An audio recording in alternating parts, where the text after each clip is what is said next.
On Shelby this week, station number 5. The design and construction teams have been chosen.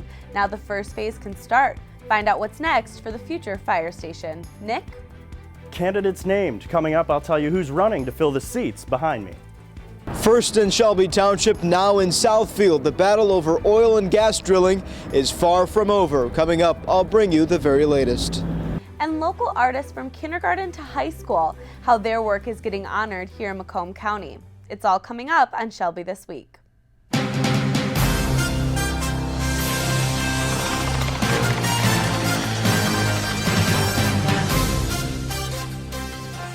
But first, it tops our news today, election season. While the race for the White House has been well underway, it's now time for the local candidates to file for the office they're running for. Nick Buckler joins us to touch on who's running. That's right, Kelly. The candidates are locked in, and the deadline is come and gone to file for what office they're going to run for. And there's some interesting battles set in Macomb County. I'm running again because I've talked to my family, many friends, and some residents here in Shelby Township. And there are still some things I want to get done. It is election season, and the candidates are all announcing if and what they will run for. In Shelby Township, our current supervisor, Rick Stathakis, will be running against former Shelby Township firefighter Richard Batchelder. Clerk Stan Grote is running unopposed. Current treasurer Michael Flynn is running against trustee Nick Nightingale. And there are some new names running for trustee. The only current trustee that is running again is Doug Wozniak. As Paul Vire has announced, he will be running for Macomb County Treasurer against Derek Miller, who is appointed to replace Ted Wabi. We told you in an earlier edition of Shelby This Week that Candace Miller announced she will be running for Macomb County Public Works Commissioner, and that is the case. It is important that you do your research before hitting the polls. It's all about public safety, finances, and quality of life initiatives. You can't just have one of those, you need to have all three. For the complete list of candidates, you can visit our website, shelbytv.org. And when I asked Supervisor Stathakis what was next, he said it's not the election. He's still focused on running the township to the best of his ability. And you touched on Candace Miller running against Anthony Morocco for Public Works Commissioner, and that's going to be big. It's going to be a huge showdown. Obviously, Anthony Morocco has done it for so long, and there's been some big names that have announced that they're supporting him and endorsing him for Public Works Commissioner, but he's running against Candace Miller, and she's been a staple, a U.S. Congresswoman from right in our district. So Mark Hackle has announced that he's supporting her, although they are different political parties. So it's really going to be exciting, and obviously there's some other big names. Derek Miller was just appointed treasurer. He is now opposed by Paul Vire, former trustee and still on the board here in Shelby Township. So that's going to be a big battle as well, and there's so much yet to be determined, and we're going to keep you up to date on all of it as it unfolds. Absolutely. Thanks so much, Nick. Yeah, no problem. The controversy over oil drilling in Shelby Township may not be over. Charlie Cadado tells us why some lawmakers are now turning up the heat. Today, a very different scene along 25 Mile in DeQuinder, much different from over a year ago when West Bay Exploration set up an oil well right here in Shelby Township. The Traverse City-based company halted its operation last May, saying they found no oil. Homeowners were happy. They were in the middle of it all and complained it was inappropriate near subdivisions. Peter Lucido and Representative Weber both have bills in Lansing right now that are stuck in committee. But the battle is far from over. Now the same concerns are brewing in Southfield. A company wants to drill near residential areas, but residents and officials say not so fast. Shelby Township and Southfield both have passed local ordinances and laws that ban this practice from those communities, and the state is overriding that form of local control, and that's what we're objecting to. I'm from Shelby Township. You know where that is, don't you? Certainly do. Yeah. Harold Fitch is chief of the state's Office of Oil, Gas, and Minerals. He knows all about Shelby Township. His office heard many resident complaints, but he says oil companies have a right to drill. You might not want somebody to live on or to cut down the trees and build a house on the adjacent lot, but if they meet the criteria, they meet the building code and everything else, they get their building permit. You see, the township tried pushing for tighter restrictions on West Bay, but the state ultimately had control, and that's exactly what some lawmakers want to change. Have you noticed that there's a lot of moratoriums that are happening with townships that cannot and have no standing to go ahead and object to a well being permitted? I don't know if I'd say a lot. There are a few moratorias out there that I'm aware of. Last year, Representative Lucido introduced House Bill 4237, which would have given local municipalities more control. But ever since it was introduced, it's been stuck in committee. I don't think you're going to ever get it back to local control where they have exclusive jurisdiction, because the MDEQ has already said we have too much patchwork in the state. For now, lawmakers are looking at alternatives to their current bills, the ones that aren't moving forward. That could mean tighter restrictions on oil insurance policies, among other things. You said you have a pretty good track record of safety, I'd say we have an excellent track record. but you're not doing the drilling, are you, the MDEQ? No, we don't. Okay, so the ones that are having the track record are the ones that you permit. Well, it's a track record of our effectiveness of our regulations. In Shelby Township, drilling appears to be gone for now. For Shelby This Week, I'm Charlie Cadato. Representative Lucido, a Republican, and Representative Moss, a Democrat, introduced House Bill 5582 this week. The bill would allow local units of government to create restrictions on oil and gas exploration. It would also require the MDEQ to honor the regulations, so a state override would no longer work. We'll continue to follow this bill as time goes on. Fire Station Number 5 is well underway now that the township and fire officials have approved the design build team. The teams chosen are from Shelby Township, Anderson, Eckstein, and Westrick, along with Wing Construction. Phase 1 will include the development of the schematic design and a survey of soil and trees, among other things.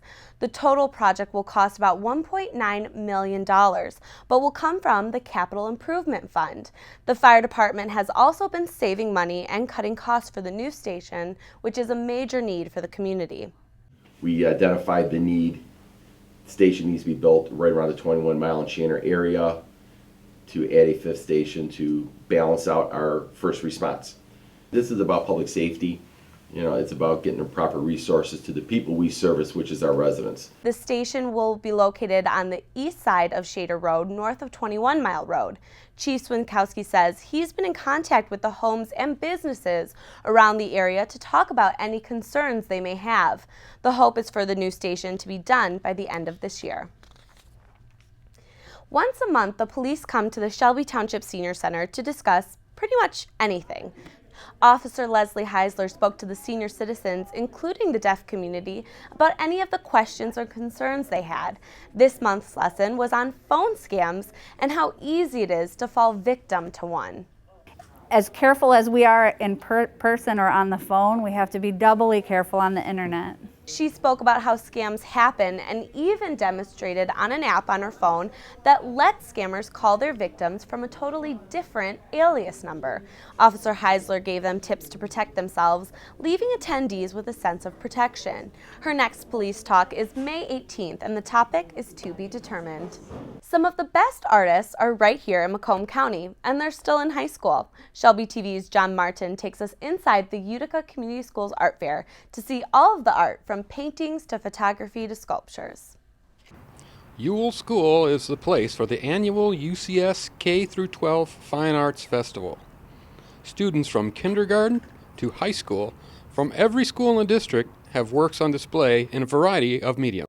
Well, we are super excited to be back here at Ewell Elementary with our UCS K-12 district-wide art show. It represents some of the best of artworks from our students from all the elementary schools, junior high and high school, as well as our specialty programs, which include our CSI and our IB, the International Baccalaureate Program, as well as the parochial schools that we service. So can you estimate how many artworks are here? We have approximately 5,000 pieces of artwork. I don't think I can get a shot of them all. No, it would take quite some time. We have all the rooms filled here in the building. How do you guys select which artwork will be displayed? Individual teachers have their own way of selecting pieces, but most often it's the pieces that are well representing, as I said, the curriculum and the standards, achieving the high craftsmanship with the pieces, and pieces that just represent that student very well as their individual schools. We're also super excited that our Foundation for Educational Excellence is supporting us again with the Art for Sale room, where these are select pieces of artwork that can be purchased by the community, with 100% of the proceeds going back to the K-12 students and their art programs. Art is a very important part of our curriculum because the basis of art is creative thought. Creative thought is definitely needed for art's sake, as well as any curricular area that you look in. So even if someone's going into the area of mathematics, or they're going to be a doctor, or something in English, it's that creative and flexible thought that has its roots and foundation in the process of creating art that they can then expand upon through any career that they choose. The UCS Fine Arts Festival is held every year in the third week of April. For Shelby This Week, this has been John Martin reporting. She may just be 15 years old, but an Eisenhower High School student is proving you can excel with or without eyesight. Charlie Cadotto brings us her inspiring story. These doors are heavy. Meet 15-year-old Anna Forrest. Anna is a special case. The Eisenhower High School sophomore has a 3.97 GPA. That's with accelerated and AP courses. But get this, Anna can't see. Okay, so your reading speed was 207, so find 207. You see, just 2 years ago, Anna caught the flu and landed in the hospital. The visit would change her life forever. After the anesthesia wore off, I was pretty much back to normal, except the fact that I couldn't see. Doctors said Anna had an allergic reaction to the flu, causing her to lose vision. How was your day? She was off from school for a while, but the straight-A student didn't let anything stop her. It's basically just like a normal life, except you have to do some stuff that a normal person wouldn't really be able to do. Anna has come a long way over the past 2 years. She's learned how to read Braille and adjust to everyday life without vision. I still do most of the things that I used to do and more now because I know how to do all this cool stuff. Just last month, Anna's teacher, Tracy Borka, nominated her for a special award. She was honored for her academics and resilience through the Michigan Council for Exceptional Children. I had no idea that I was going to win this award, and I thought, oh my God, I can't believe it. I knew that they had this Yes I Can award, and I thought there's no one more deserving of the Yes I Can award than Anna. Now, as a high school student, Anna has never slowed down. She continues to take a challenging workload. Even when we as the school staff would say, oh, you don't have to take the double accelerated advanced class, you would be okay, you have enough credits, you can take this other math class that isn't going to be as challenging, and she wanted nothing to do with it. She knew what path she was on, and she stayed on that path, and she didn't let her blindness slow her down. When she graduates, Anna wants to go to college and pursue a career in psychology. For Shelby This Week, I'm Charlie Cadotto. Thanks, Charlie. Still ahead on Shelby This Week, locally made paints for a good cause, how a business is making paint in Michigan for Michigan. And a pizza showdown will bring you inside the Motor City Pizza Fest. And a big announcement about this very show is coming up. Find out what it is next.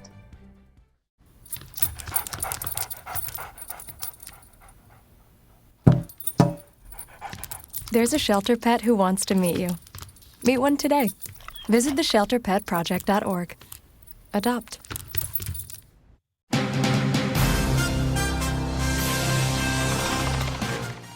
A local company is offering paints for homeowners and contractors that are made in Michigan and for Michigan. Shelby Paint and Design, located on Van Dyke, is offering Motor City Paint, a first of its kind in the state.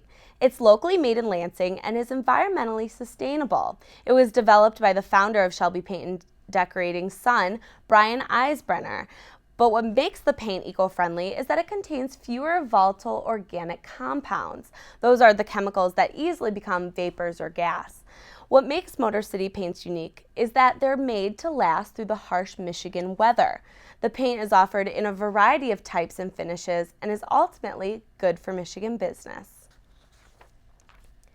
When it comes to politics, religion, even sports, we all have different views and opinions. But there's one thing we can all agree on. Pizza is pretty great. Arthur Schink was at the Motor City Pizza Fest to watch the showdown and to find out who really has the best slice. I scream, you scream, we all scream for ice cream. Well, sorry, Ben and Jerry, if we all scream for ice cream, you should see what we do here in southeastern Michigan when it comes to pizza.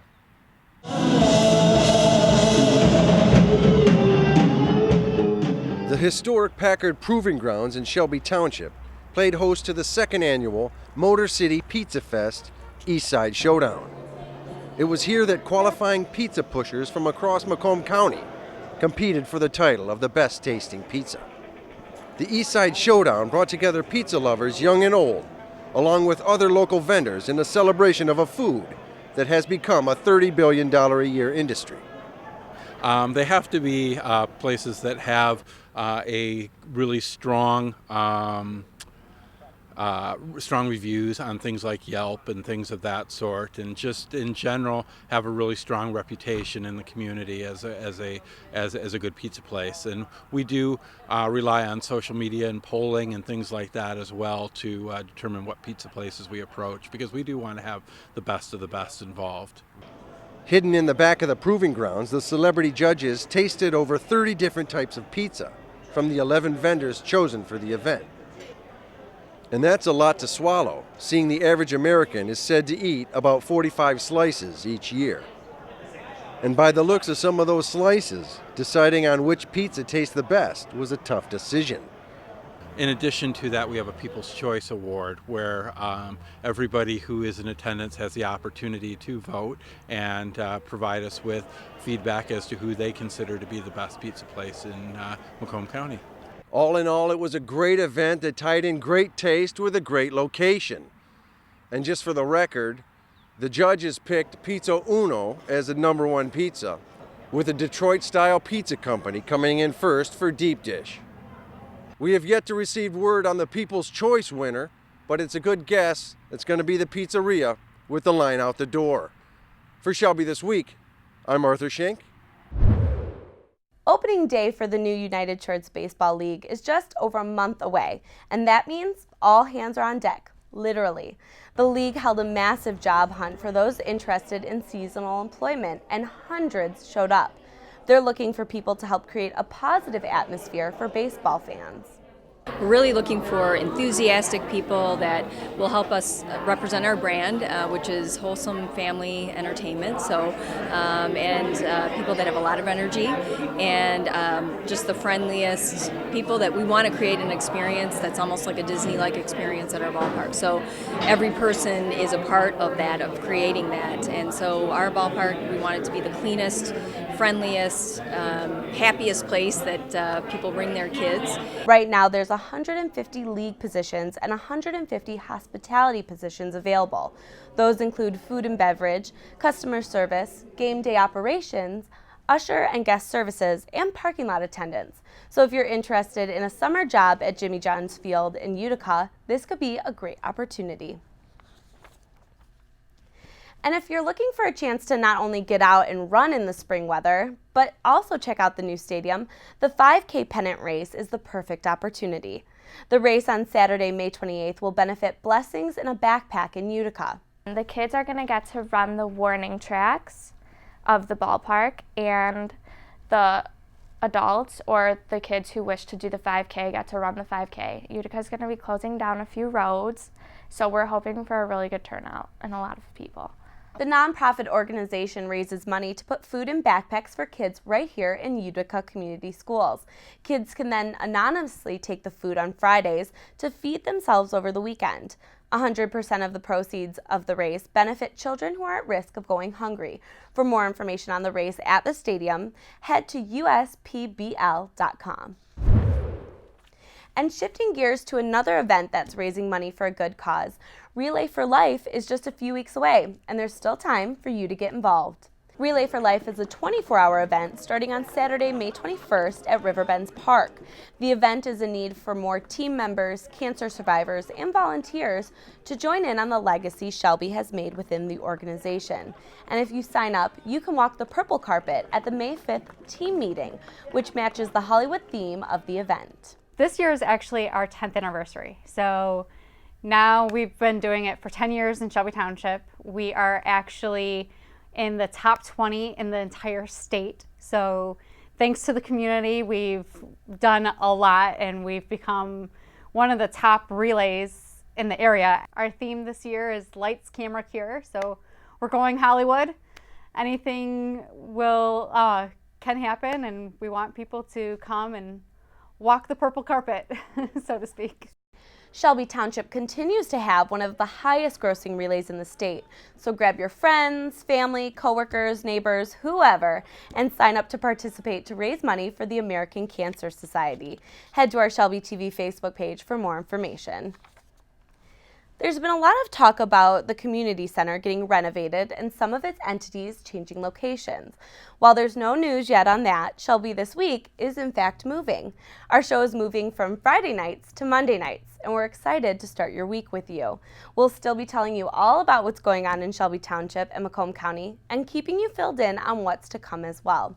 Starting the first week in May, check out Shelby This Week on Monday at 6 p.m. And of course, we will always post our broadcasts online and to our Facebook page. So we'll see you Monday, but not just yet. When we come back, we'll be at the first ever Glow Run 5K hosted right here in Shelby Township. From the pop of the gun to the finish line, you won't want to miss it. People think I'm trash, but they're wrong. Today I'm just an aluminum can, but one day I could be a stadium.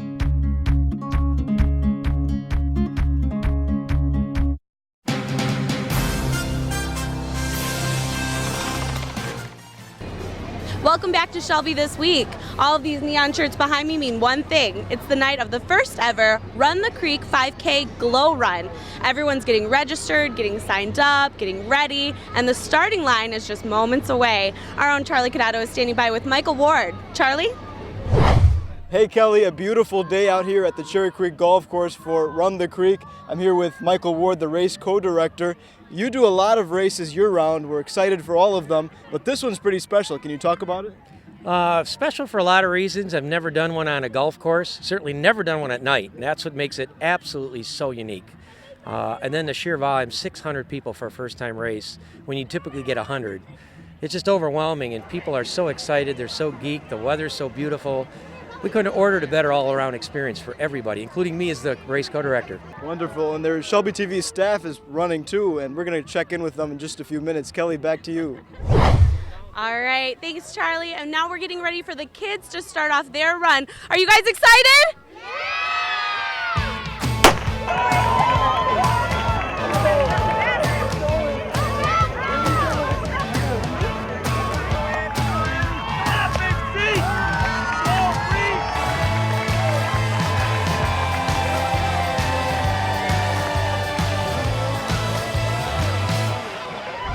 All right, we're here with Shelby TV's own Arthur Schenk. How are you feeling, Art? Doing okay, doing all right, a little excited.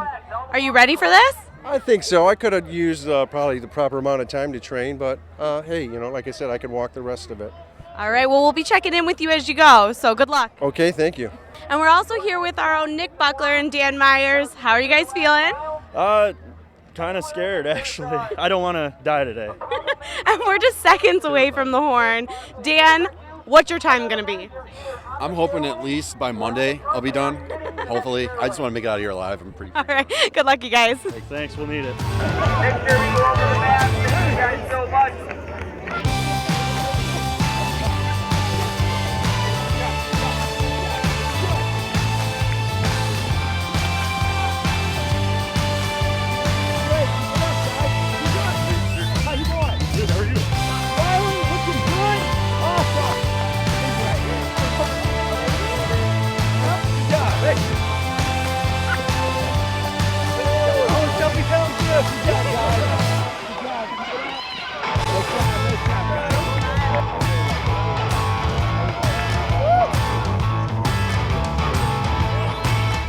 Our Shelby TV team has just come in. The race is over. All right, Dan, you were the big winner tonight.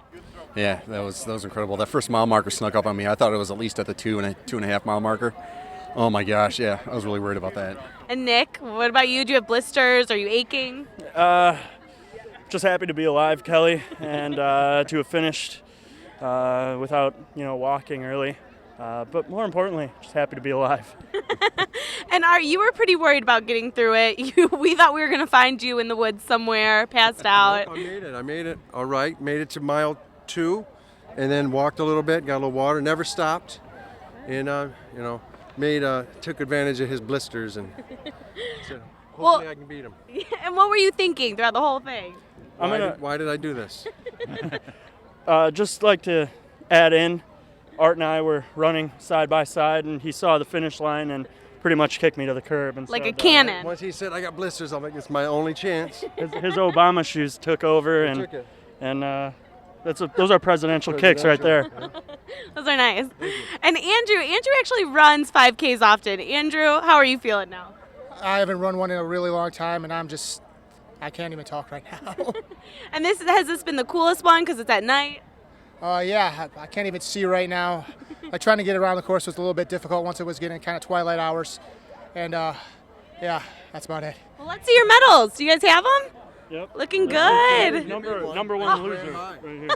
You just ran right by Art. Maybe mine's gold or something. Yeah. You are the big winner. Well, we want to know your times at the end of the night, so let us know. Good job, you guys. 3 days, 4 hours, and 11 minutes. Great job, guys. And we're here with Sarah and Danielle Miller. Sarah, we talked to you at the Jingle Bell Run. You did a great job there. How was this race? Good. How'd you do?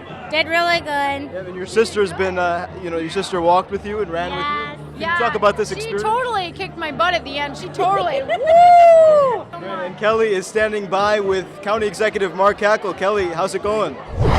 Mark, how did it go? You know what, I thought we'd be huffing and puffing a lot more now that it's post-race. But, pre-race, we were excited about it. What a great event, if you think about it. I mean, for a great cause. Obviously, Shelby Township Parks and Recs. But when you start thinking about Special Olympics, boy, what a good opportunity for people to give out. But to be out here for this, hats off to the Shelby Township Parks and Recs, the supervisor, and obviously the team that he has there have done a great job. And this was a wonderful, wonderful event. One that I think is going to be a signature one for the entire county as the years go by. Absolutely. And there were close to 600 people here today, and 3 of them are your nephews. Yeah, I'm an avid runner. I've run all my life pretty much, and I was able to talk him into it. This is Nicholas. Nicholas has been doing well. Hi, Nick. Hi. How'd you like it? You enjoy it? It was really fun. I enjoyed it. I like the darkness of it. And you kind of gave it a little, How'd you like the actual cushioning of your run? Oh my gosh, it was amazing.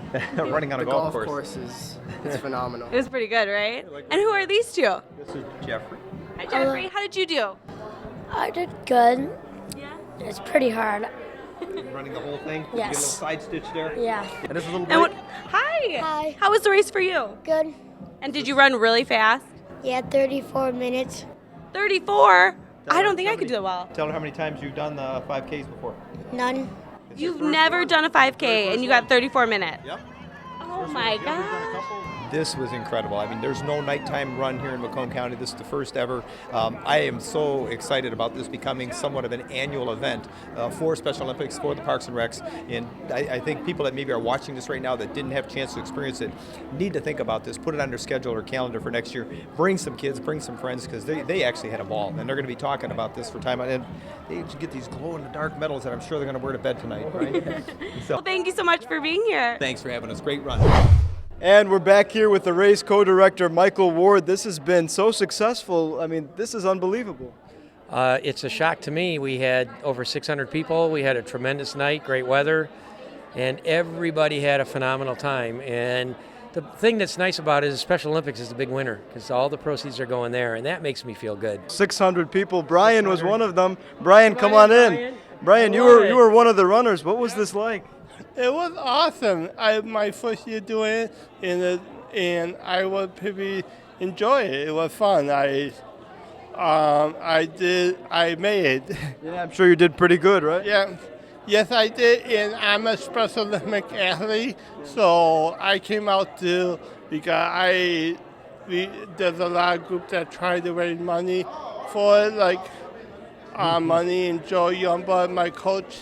Wonderful. Brian, good luck to you. Michael Ward, thank you for this. You did a wonderful job as always, and we'll send it back to you. Well, that's it from all of us here at Shelby this week. You can watch us all the time on Facebook. Just search Shelby TV. And we'll now leave you with more scenes from the Run the Creek 5K Glow Run.